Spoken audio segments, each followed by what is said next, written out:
ഈ വഖഫ് by user അതിൽ ഈ ഇടക്കാല വിധിയിൽ പറയുന്നത് രജിസ്റ്റേർഡ് ഓർ ഡിക്ലെയർഡ് ഈ രണ്ട് വാക്കുകൾ ഉപയോഗിക്കുന്നുണ്ട്. വഖഫ് ബൈ യൂസർ ആയത് അതേ നിലയിൽ തുടരണം, ഡീനോട്ടിഫൈ ചെയ്യാനോ മറ്റു രീതിയിലുള്ള നടപടികൾക്കോ പോകാൻ പാടില്ല എന്ന് കോടതി പറയുന്നുണ്ട്.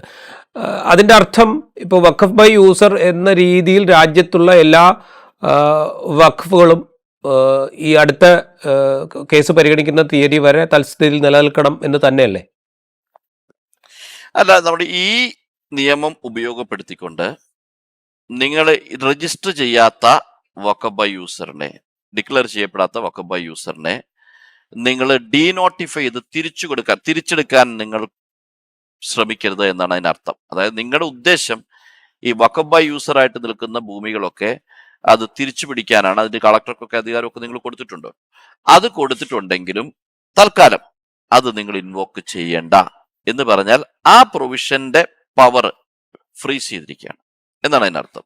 അപ്പൊ വേറൊരു വലിയൊരു ഹ്യൂ ആൻഡ് ക്രൈ, ഞാൻ പാർലമെന്റിൽ പല എം പിമാരും സംസാരിച്ചപ്പോൾ എന്റെ സുഹൃത്തുക്കളായ എം പിമാരോട് പലരോടും ഞാൻ പറഞ്ഞൊരു കാര്യമുണ്ട്.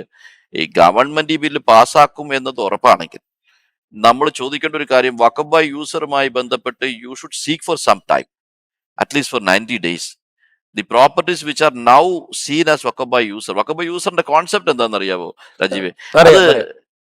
അതെ, അതായത് ഭൂമിയുടെ ഒക്യുപ്പേഷൻ വഖഫിന്റെ സ്വഭാവമാണ്, ഭൂമിയുടെ ടൈറ്റിൽ ഇല്ല, ഒക്യുപ്പേഷൻ വഖഫിന്റെ സ്വഭാവമാണ്. അപ്പൊ അതിന് കൂടുതൽ ഡേഞ്ചർ ആണ്. അത് തിരിച്ചു പിടിക്കുമ്പോൾ ഒരു പള്ളിയോ ഒരു ഗ്രേവ്യാർഡോ ഒക്കെ ആയിരിക്കും, അല്ലെങ്കിൽ ഒരു മദ്രസയൊക്കെ ആയിരിക്കും.